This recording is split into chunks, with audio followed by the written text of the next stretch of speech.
À la une de l'actualité, Ali Bongo Ondimba fait citoyen d'honneur et chef traditionnel hier. Il est désormais de la génération Doubo. Son nom à Tchan, Ake Amafon. Toute la cérémonie dans quelques instants.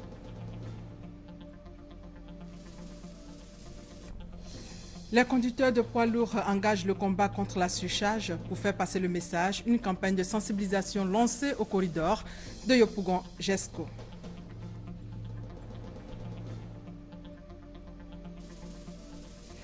Et puis dans ce journal, nous allons nous intéresser à la lutte contre la dégradation du littoral. Bienvenue à tous. Ali Bongo Ondimba fait citoyen d'honneur et chef traditionnel hier par le district d'Abidjan. Son nom à Tchan est Ake Amafon. Le président gabonais a aussi reçu un livre retraçant l'histoire de la ville d'Abidjan. On fait le point avec Alvorassa. Deuxième jour de la visite d'État du président du Gabon, Ali Bongo Ondimba en Côte d'Ivoire. Après Yamoussoukro, il est à Abidjan, la capitale économique de la Côte d'Ivoire.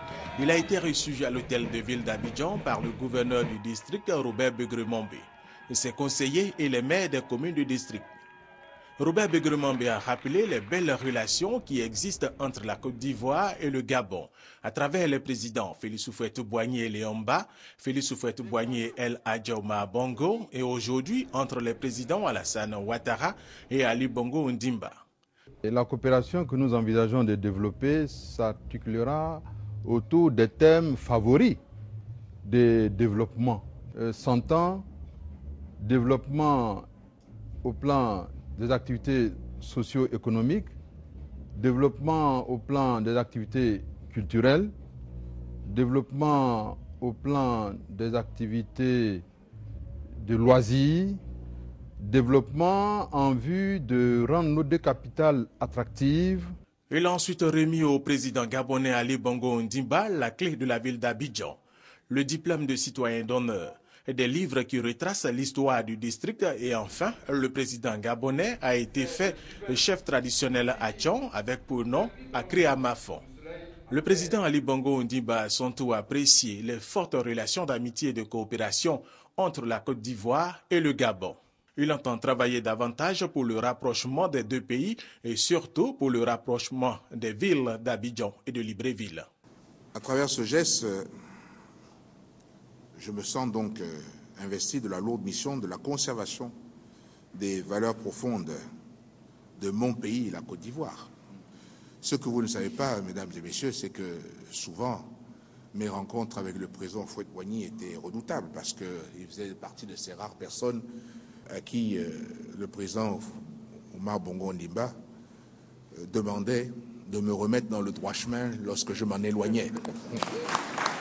Vous pouvez compter, monsieur le gouverneur, sur le fait que je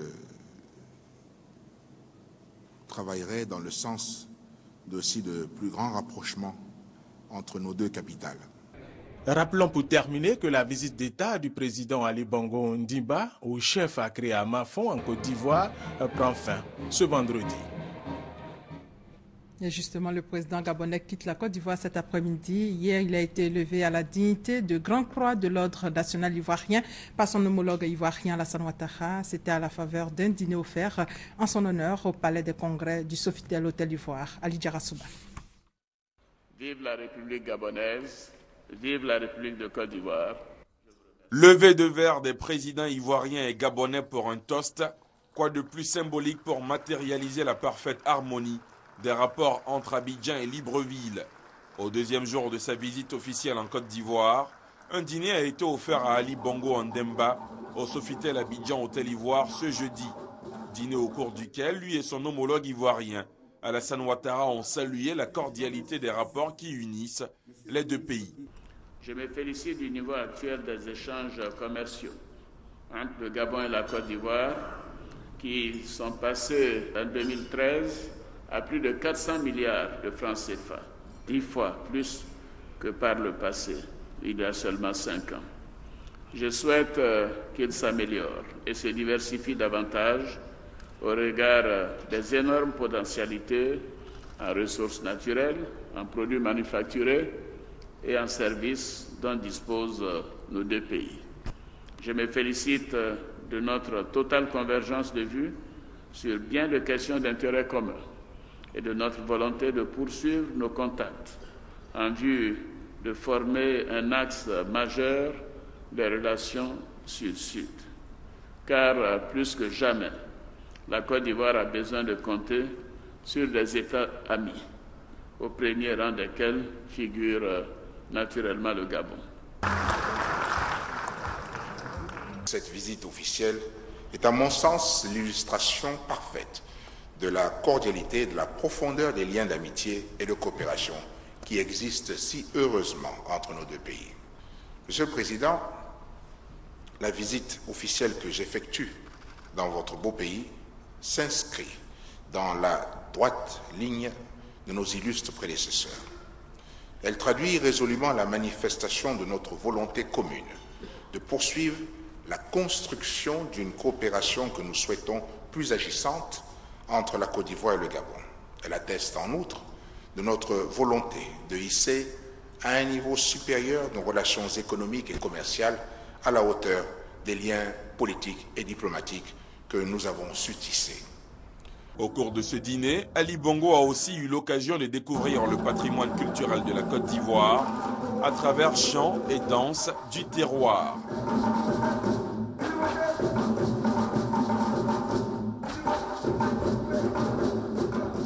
Autre fait marquant, le président gabonais a été élevé dans la dignité de Grand Croix de l'Ordre national, la plus haute distinction honorifique dans l'Ordre national ivoirien. Un honneur qui révèle, une fois de plus, l'importance de la coopération entre la Côte d'Ivoire et le Gabon. La visite officielle de 3 jours en Côte d'Ivoire du président gabonais prend fin donc cet après-midi. Un forum consultatif des acteurs de la filière engrais se tient à Abidjan. Ce forum vise à améliorer l'efficacité de la chaîne d'approvisionnement. Forum organisé par le programme Engrais pour l'Afrique de l'Ouest. Sephora Zegui et Adama Kone. Le premier forum des acteurs de la filière engrais en Afrique se tient à Abidjan du 26 au 28 novembre. Objectif, améliorer la disponibilité et l'accès aux engrais en vue d'accroître leur utilisation. C'est que l'agriculture africaine souffre d'une faible utilisation de l'engrais par les paysans. Le volet modernisation de notre agriculture est un pilier important du programme national d'investissement agricole, le PNIA. Donc cette modernisation passe par un certain nombre d'amélioration des facteurs de production dans les semences, les engrais et les produits phytosanitaires. Nous avons réalisé une étude il y a 2 ans qui a montré que malheureusement, on avait dans certains pays jusqu'à 80% des engrais qui ne répondaient pas aux standards de qualité, soit par le poids des sacs, soit par la composition des engrais qui sont contenus. C'est une des raisons pour lesquelles nous sommes là, pour accompagner le ministère de l'Agriculture et le secteur privé à faire en sorte que la qualité des engrais soit là. Les acteurs du secteur des fertilisants s'engagent à produire de l'engrais de qualité et à le rendre plus accessible aux producteurs. Le producteur final qui utilise, il ne connaît pas les engrais. Il achète les qualités des sacs juste par image, il ne sait même pas ce qu'il y a écrit dessus. Donc ce qui permet de donner notre avis afin de développer ce secteur qui est quand même important et de ne pas utiliser les engrais dans n'importe quelle condition et dans n'importe quel type de sol. Le forum d'Abidjan revêt une importance capitale pour la Côte d'Ivoire qui fait partie des 6 pays consommant plus de 70% du total des engrais en Afrique de l'Ouest. Il va permettre d'examiner les fonctions clés de la chaîne d'approvisionnement, de définir les normes de qualité et d'améliorer les mécanismes de livraison. La surcharge dégrade les routes. Pour lutter contre le phénomène, les conducteurs de poids lourds adhèrent au paysage routier. Ils ont lancé une campagne de sensibilisation à l'endroit des autres conducteurs. C'est une initiative du Conseil national des organisations des conducteurs professionnels de Côte d'Ivoire. Les détails avec Francis Boifo. Non, hors gabarit. Non, hors gabarit. Surcharge, c'est un danger pour la route. Non à la surcharge, oui au paysage. C'est une initiative du Conseil national des organisations de conducteurs professionnels de Côte d'Ivoire. Les transporteurs invitent au respect des charges maximales de tonnage autorisées sur les routes. C'est ce qui dégrade l'état des routes. Quand c'est comme ça, ça fatigue le chauffeur lui-même sans compter le véhicule. Donc vraiment, on est contre les surcharges. Depuis le 18 novembre dernier, l'État a inauguré le poste de paysage situé sur l'as Abidjan-Yamoussoukro pour éviter la dégradation des routes. Sont concernés par le paysage les camions dont les poids varient entre 18 et 36 tonnes. En cas de surcharge, l'amende est de 4 000 francs CFA par tonne pour le trafic national et de 11 000 francs CFA pour le trafic international. Et cela conformément aux dispositions arrêtées par l'UEMOA, l'Union économique et monétaire ouest-africaine. Cette campagne de sensibilisation des syndicats membres du Conseil national des organisations de conducteurs professionnels de Côte d'Ivoire sur le paysage va s'étendre à toute la Côte d'Ivoire. La Marine nationale a arraisonné 4 bateaux. Ces bateaux ivoiriens chinois en situation illicite pêchaient dans les eaux maritimes ivoiriennes, conduits à la base navale d'Abidjan. Les responsables encourent des peines d'emprisonnement. C'est le bateau patrouilleur émergence de la Marine nationale qui a permis de repérer ces navires. Le témoignage de Francis Boifo. Petite base de la Marine nationale au plateau. Sur le quai, 4 chalutiers, 2 battants pavillons ivoiriens et 2 autres venus de la République populaire de Chine. Des bateaux arraisonnés depuis le mercredi 26 novembre par un patrouilleur de la Marine nationale. La raison, pêche dans les zones de reproduction du poisson et défaut d'agrément. Le ministre chargé de la Défense et le ministre des Ressources animales et halieutiques sont venus faire le constat. Aujourd'hui, nous sommes présents sur les eaux et cela nous a permis donc de les arraisonner. D'abord, tout ce qui a été pêché va être mis à la disposition de l'État de Côte d'Ivoire. Du poisson, mais surtout des espèces interdites comme le dauphin. 4 navires, mais des risques pénals différents. Nous avons des textes qui nous permettent d'arraisonner les bateaux qui viennent de façon illégale pêcher dans nos eaux. Quand pareille chose arrive, on doit payer entre 100 000 francs et 50 millions de francs CFA. Et je disais que tout dépend de la nature des infractions. Occasion pour les autorités de lancer un appel. Qui se mettent à jour vis-à-vis de la réglementation et aussi qu'ils respectent, n'est-ce pas, nos eaux et qu'ils n'aillent pas au-delà. D'ailleurs, je note au passage que la mission a dû rencontrer des petits pêcheurs qui étaient autour des plateformes. Donc on les invite vraiment à ne pas rééditer ces types de comportements. Un appel au civisme, le secteur de la pêche maritime ayant par le passé souffert d'un certain manque d'organisation.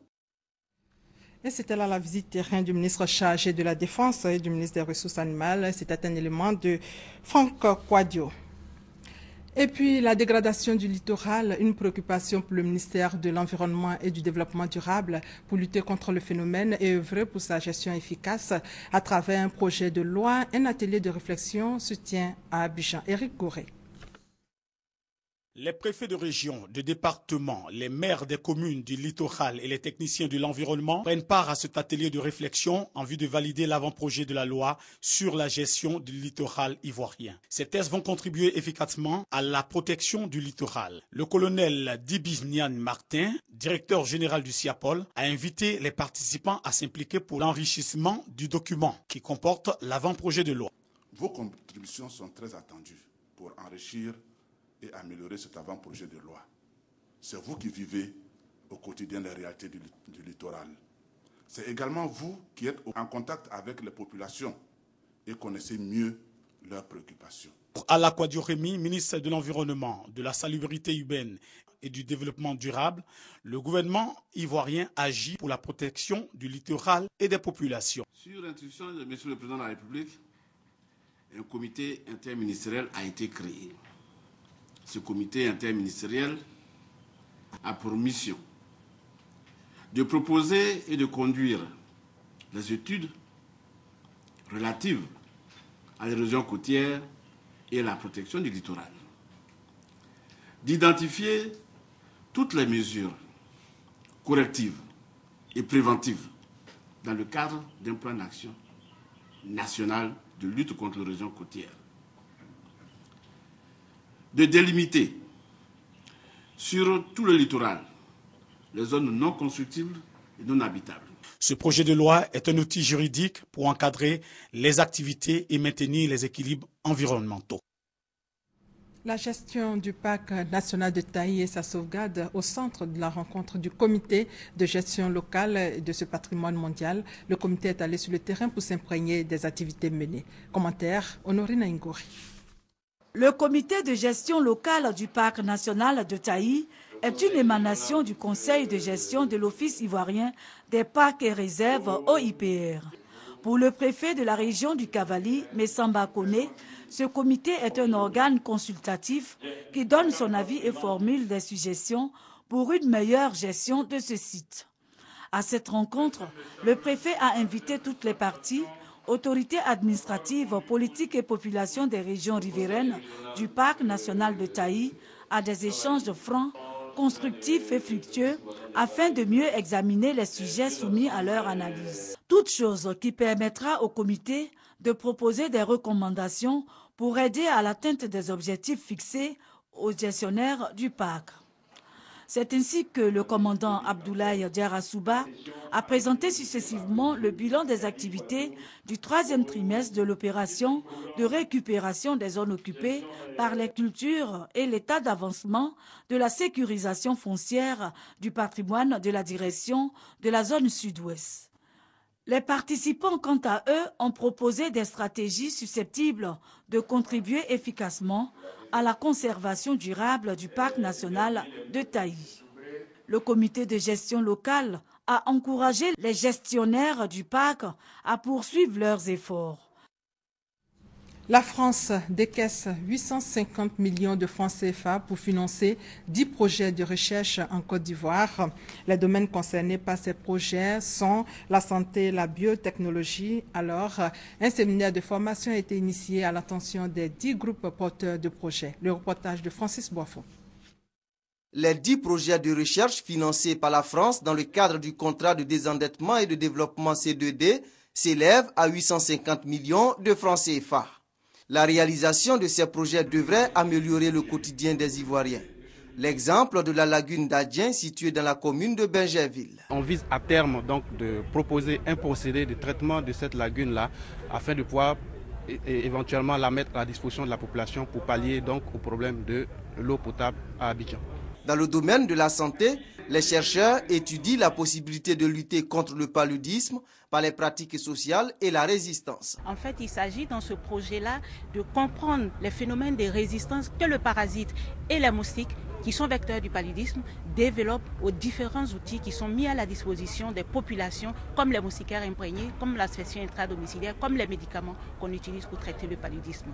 À la fin du projet, il serait intéressant qu'on puisse avoir des résultats à proposer au programme national de lutte contre le palu pour améliorer les outils. Les groupes de chercheurs composés d'Ivoiriens, de Français et des membres du CAMES, Conseil africain et malgache pour l'enseignement supérieur, bénéficient de l'encadrement de l'IRD, l'Institut de recherche pour le développement. À l'ouverture du séminaire sur la gestion des projets, le ministre de l'Enseignement supérieur et de la Recherche scientifique Nyamia Kona est revenu sur la nécessité de développer la Côte d'Ivoire par la recherche. 1000 emplois bientôt pour les jeunes. Une convention a été signée à cet effet par la plateforme de services pour financer les activités dans 18 communes cibles dans le cadre du projet TIMO, travaux à haute intensité de main-d'œuvre, remise de chèques avec Adama Kamagaté et Gabriel Zani. 1000 jeunes de 18 communes pilotes du projet Travaux à haute intensité de main-d'œuvre TIMO ont désormais un emploi. La convention qui le permet a été signée le vendredi 21 novembre entre la plateforme de services Côte d'Ivoire et ses partenaires. La convention porte sur la somme de plus de 350 millions de francs CFA. Un geste de grande portée selon le secrétaire exécutif de la plateforme. À travers donc ces conventions, nous transférons des ressources aux plateformes de services locales qui sont déjà en train de mettre en œuvre d'autres projets pour pouvoir mener les activités prévues dans le cadre de ce projet, notamment le recrutement des jeunes, leur formation, leur mise en activité, leur accompagnement à la création d'activités génératrices de revenus pour pouvoir opérer l'insertion durable de ces derniers. Pour la plateforme de services, ces actions permettront aux différentes communes et localités d'améliorer leur cadre de vie et les conditions de vie des populations. Les plateformes locales sont optimistes quant à l'avenir du projet. Les TIMO sont principalement des travaux qui concernent l'élagage des routes, la gestion des ordures ménagères et les travaux d'assainissement. Cette convention est la première phase du programme d'appui à l'emploi des jeunes. Et dans le cadre de leur réinsertion, 1000 ex-combattants ont fini leur stage. Ils étaient en formation au centre de resocialisation de Kwasi-Ndawa dans le département de Bondoukou. Ils viennent de recevoir leur attestation. Les ex-combattants ont pris l'engagement d'être des ambassadeurs de paix et de réconciliation. Norbert Seyi et Thérèse Tapeyoboué. Venus de divers horizons de la Côte d'Ivoire, ces 1000 ex-combattants ont appris à se connaître et à fraterniser. Ils ont également bénéficié de cours de comptabilité simplifiée, de marketing-vente, d'entrepreneuriat et de gestion associative en vue de réussir leur projet. Cette formation vise notamment à les aider à rompre avec leur passé et à choisir leur activité future, ainsi qu'à réacquérir les fondements du comportement citoyen et de la vie en société. Le responsable du centre de Kwasi-Ndawa a demandé aux ex-combattants de se considérer désormais comme des hommes d'affaires et à être des ambassadeurs des valeurs apprises au centre de resocialisation. Des ex-combattants encore hésitants ont été invités à s'inscrire dans ce programme afin de bénéficier des projets qu'offre la DDR.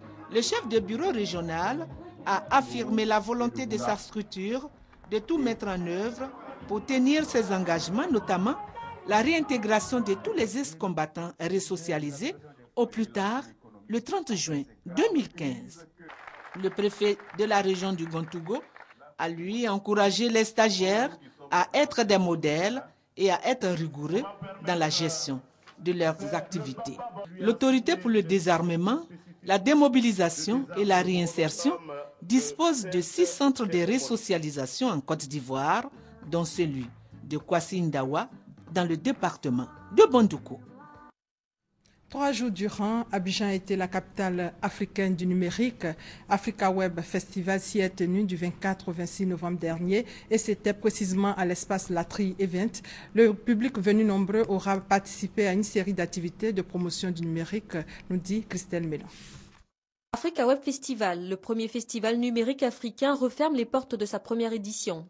Édition couronnée de succès, un trafic quotidien de près de 2000 visiteurs à l'affût de connaissances sur le numérique. Du numérique vu par et pour l'Afrique, ce nouveau lieu annuel d'interactivité et de brassage autour du numérique a réuni divers publics, étudiants et professionnels, jeunes et plus âgés. Avec ce festival, j'ai appris à connaître, à découvrir des métiers du web que je ne connaissais pas et apprendre certaines choses sur le web que je ne connaissais pas. On a besoin de ces genres de festivals pour parler à travers les images, nous les amateurs, nous les étudiants. Ateliers, conférences, tables rondes, expositions, visioconférences ont meublé le programme sur des thématiques variées et proches des problématiques africaines.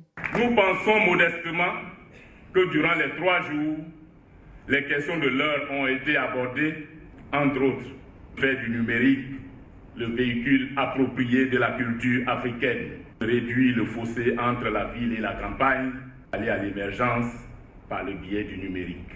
À côté de ces activités, des concours de fiction et applications web auxquels ont participé amateurs et professionnels.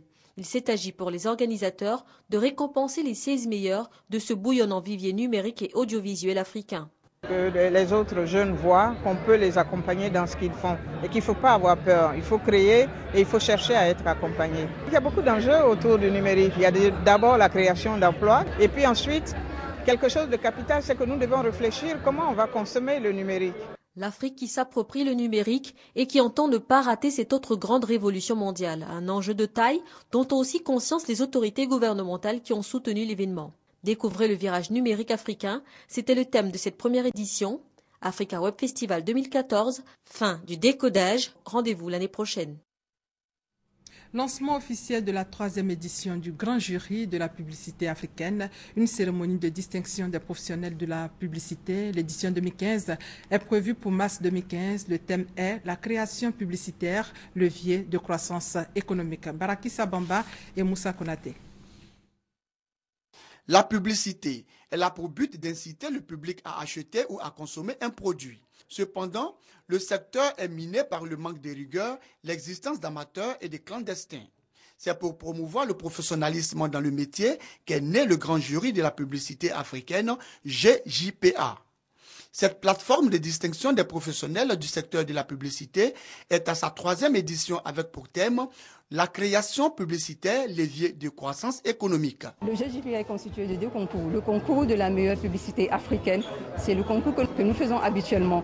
Et cette année, nous avons décidé d'ouvrir, comme on appelle, un concours qui est spécialement adressé aux élèves et étudiants des écoles et universités africaines. Ce que nous avons constaté, que les agences non agréées au CSP ou bien des non-professionnels prenaient un peu le pas sur les agences agréées, ce qui tuait un peu le secteur de la publicité. La promotion du professionnalisme et de la qualité dans le secteur de la publicité, une initiative appréciée par les acteurs. C'est une excellente initiative qui permet non seulement à toutes les agences de faire valoir leur savoir-faire, la qualité et surtout la créativité qui sera mise en avant lors de cet événement. Ce concours du grand jury de la publicité africaine se tiendra le 7 mars prochain.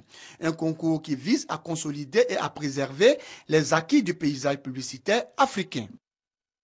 Dans le domaine de la santé, le lavage des mains, un geste simple mais qui sauve. Les tout-petits du centre de protection de la petite enfance du centre pilote de Cocody sensibilisés sur les règles d'hygiène. L'initiative est de l'ONG Santé d'abord. À Mississauga, Christelle Nda.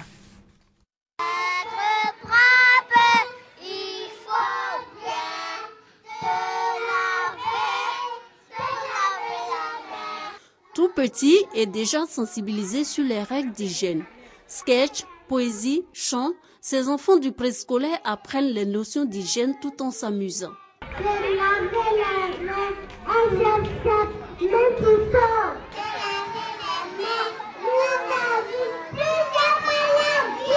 L'initiative est de l'ONG La Santé d'abord, en collaboration avec le CPPE, le Centre de protection de la petite enfance de Cocody. Le matin, quand ils arrivent, après l'accueil, ils se lavent les mains. Après chaque activité, les enfants se lavent les mains. Nous avons de retour des parents parce qu'un jour, il y a un parent qui nous a dit qu'il est arrivé, sa nounou était en train de piler. Donc, il ne s'est pas lavé les mains, il avait faim, il voulait prendre un morceau d'igname. Et l'enfant lui a dit, papa, il faut te laver les mains d'abord, il y a Ebola. L'hygiène doit être une culture. Pour intérioriser cette culture, il faut commencer par les tout petits qui doivent comprendre le message, qui doivent appliquer les gestes et grandir avec. Selon l'ONG La Santé d'abord, la sensibilisation sur les notions d'hygiène corporelle, alimentaire, vestimentaire et environnementale est un moyen efficace de lutte contre le paludisme, la fièvre typhoïde, le choléra et la diarrhée. La diarrhée qui est à elle seule responsable de la mort de 1 500 000 enfants chaque année dans le monde, selon l'OMS. Du football pour terminer, le COE Sport de San Pedro sera opposé demain au club égyptien de Al Ahly en finale allée de la Coupe de la Confédération au stade Robert Champrou de Makori. En préparation depuis quelques semaines, le COE Sport de San Pedro espère remporter la première Coupe africaine. On fait le point avec Salif Ouattara. À la veille de la finale allée de la Coupe de la Confédération qui l'oppose au Al Ahly d'Égypte, le COE Sport de San Pedro affiche un embonpoint psychologique. En témoigne le message brandi fièrement sur les maillots pour la circonstance. Face au Al Ahly d'Égypte ce samedi au stade Robert Champrou de Makori, les Séwékais ne vont pas en terrain inconnu. On les a affrontés en phase de poule, donc je pense que c'est un match comme tout autre, donc on le prépare sereinement. À 2 reprises, le COE Sport de San Pedro a déjà croisé sur son chemin le Al Ahly d'Égypte. D'abord le 8 juin au stade Robert Champrou, une rencontre soldée par un nul 1-1. Et le 15 juillet, au stade Air Defense du Caire, victoire des Égyptiens 1-0.